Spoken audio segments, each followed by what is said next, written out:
नमस्कार। आज हम एक ऐसे विषय की गहराई में उतरने वाले हैं जो भारतीय इतिहास के सबसे संवेदनशील और दर्दनाक पन्नों में से एक है। 2002 का गुजरात। ये कोई आम कहानी नहीं है, बल्कि एक ऐसा खोजी कालक्रम है जिसने पूरे देश को हिलाकर रख दिया था। आज हम तथ्यों और दस्तावेजों के आधार पर बिल्कुल निष्पक्ष होकर समझने की कोशिश करेंगे कि आखिर उस दौरान हुआ क्या था। चलिए बिना किसी देरी के शुरू करते हैं इस विश्लेषण को। बात साल 2002 की है। जगह गुजरात, एक ऐसा राज्य जो तेजी से विकास की ओर बढ़ रहा था। लोग अपनी आम रोजमर्रा की जिंदगी में व्यस्त थे। किसी को, मतलब लिटरली किसी को भी इस बात का रत्ती भर भी अंदाजा नहीं था कि बस कुछ ही दिनों में ये पूरी जगह एक ऐसी अभूतपूर्व हिंसा की चपेट में आने वाली है जिसकी लपटें पूरे देश को महसूस होंगी। ये एक बहुत बड़े दर्द की, एक बेहद ठंडी और खौफनाक शुरुआत थी।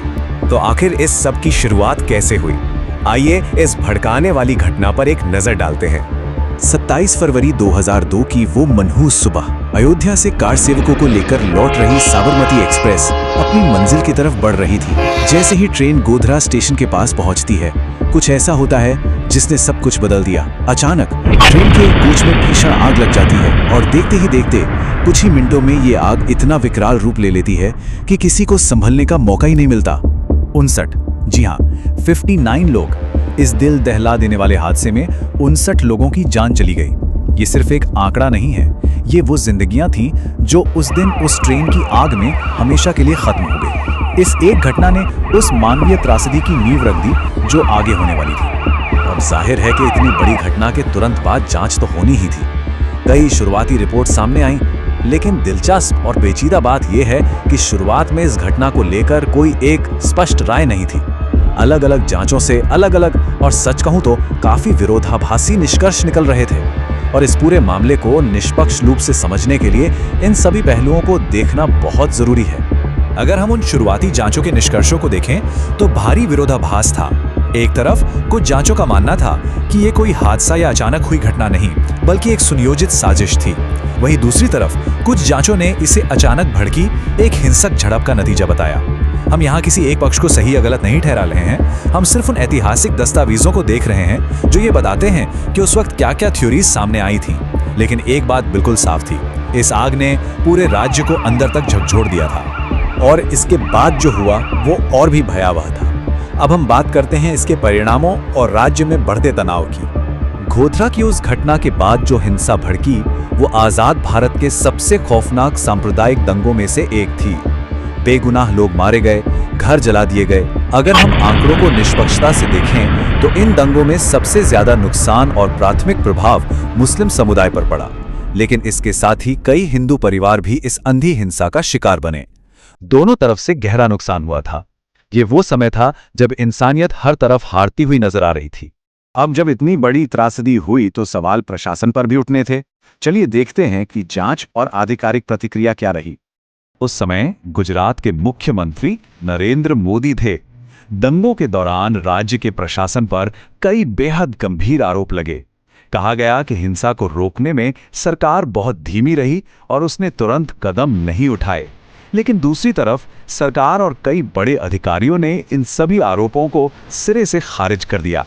उनका कहना था कि हालात को संभालने की पूरी कोशिश की गई थी। यहां हमारा मकसद सिर्फ इन दावों और बचावों को आपके सामने जस का तस रखना है जो उस समय के दस्तावेजों में मौजूद।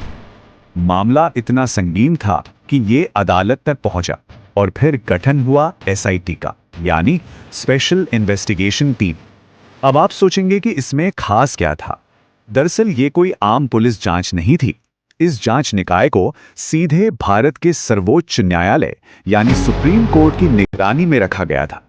इससे आप समझ सकते हैं कि इस ऐतिहासिक जांच की गंभीरता और न्यायिक सतर्कता का स्तर कितना ऊंचा था। तो फिर इतने बड़े स्तर पर हुई इस व्यापक जांच का आधिकारिक निष्कर्ष निकला क्या? SIT ने अपनी फाइनल रिपोर्ट में नरेंद्र मोदी को आपराधिक साजिश के मामले में पूरी तरह से क्लीन चिट दे दी। ये एक आधिकारिक और तथ्यात्मक रिकॉर्ड है जिसे हम यहाँ प्रस्तुत कर रहे हैं। हालांकि आप और हम जानते हैं कि ये विषय आज भी ऐतिहासिक और राजनीतिक बहसों का हिस्सा बना हुआ है, लेकिन कानूनी तौर पर निष्कर्ष यही था। इन सब जांच और कानूनी कार्रवाइयों से परे एक और पहलू है, वो है इस त्रासदी की स्थायी मानवीय कीमत। सच कहूं तो इस त्रासदी के जो मानवीय परिणाम थे वो किसी भी कागजी रिपोर्ट से कहीं ज्यादा भयावह थे। सोचिए, हजारों परिवार रातों रात बेघर हो गए, उन्हें अपना सब कुछ छोड़कर राहत शिविरों में रहने को मजबूर होना पड़ा। कितने ही बच्चों ने अपने माता पिता को खो दिया और न जाने कितने माता पिता ने अपने बच्चों को अपनी आंखों के सामने जाते देखा।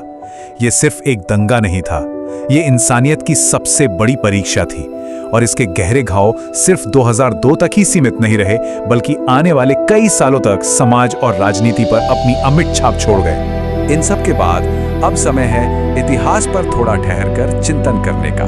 आज इतने दशकों बाद भी 2002 की वो घटनाएं एक खामोश और अनुत्तरित सवाल बनकर हमारे सामने खड़ी हैं। ये कुछ ऐसे अनसुलझे दार्शनिक सवाल हैं जो आज भी हवा में गूंजते हैं और हमें सोचने पर मजबूर कर देते हैं। सबसे बड़ा सवाल तो यही है, क्या हमने यानी हम इंसानों ने इतिहास से कुछ भी सीखा है? ये एक ऐसा सवाल है जो हमें मौन कर देता है, ये सोचने पर मजबूर करता है कि क्या हम मानवीय इतिहास के इन क्रूर और खूनी चक्रों को कभी समझ भी पाए हैं या हम बस उन्हें दोहराते जा रहे हैं? और क्या सांप्रदायिक नफरत की ये आग कभी हमेशा के लिए बुझाई जा सकती है? या फिर अगर हम थोड़ी सी भी चूक करें तो क्या ये बार बार लौट कर आती रहेगी? ये किसी एक व्यक्ति या समाज से नहीं, बल्कि पूरी मानवता से पूछा गया एक बहुत गहरा सवाल है।